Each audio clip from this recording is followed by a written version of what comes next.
বীরগঞ্জ থানার অন্তর্গত দুটি বিদ্যালয় সহ বিদ্যালয় পরিদর্শকের অফিসে হানা দিল চোরের দল।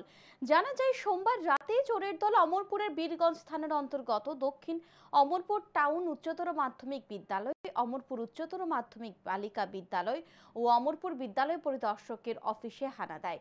উভয় স্কুলের অফিস রুম, স্টাফ রুম সহ প্রধান শিক্ষকের কক্ষের দরজার তালা ভেঙে ঘরে থাকা আলমিরা ভেঙে সবকিছু ছড়িয়ে ছিটিয়ে ফেলে দিয়ে যায়।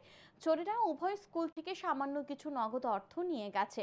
অপরদিকে অমরপুর বিদ্যালয় পরিদর্শকের অফিসের প্রতিটি রুমের দরজার তালা ভেঙে ঘরে প্রবেশ করে চোরের দল। চোরেরা প্রতিটি রুমে থাকা আলমিরা ভেঙেছে, তবে চোরেরা কি নিয়ে গেছে তা জানা যায়নি।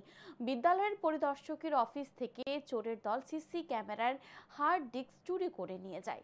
মঙ্গলবার সকালে চুরির খবর পেয়ে বীরগঞ্জ থানার পুলিশ তিনটি ঘটনাস্থলে ছুটে যায়। তিনটি চুরির ঘটনার তদন্তে নেমেছে।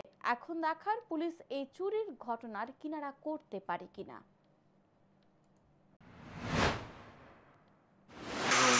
তারপরে আমাদের নিজেদের যে স্টাফ রুম, তারপরে আমাদের বোর্ডের যে রুম, সেখানে প্রত্যেকটা আলমারি, প্রত্যেকটা লকার ভেঙে তছনছ করে দিয়ে গেছে। তো প্রাথমিকভাবে আমরা এইমাত্র পুলিশ এসেছে, পুলিশ এসে সব তদন্ত করে দেখে গেছে। আমরা এবার আমাদের গুছানোর কাজ করব, দেখবো আমাদের কোনো কিছু চুরি হয়েছে না। আমরা সবাইকে খবর দিলাম, খবর দেওয়ার পরে আমরা খবর জানাচ্ছি পুলিশ এখানে ইনকোয়ারি করেছেন, তারা রুম দেখেছেন। তবে দেখা যাচ্ছে প্রত্যেকটি রুমে প্রত্যেকটি আলমিরা ভাঙার চেষ্টা করছে, কোনটা তারা খুলছে, কোনটা ভাঙা খুলছে, এইভাবে আমরা দেখতে পাইছি। তবে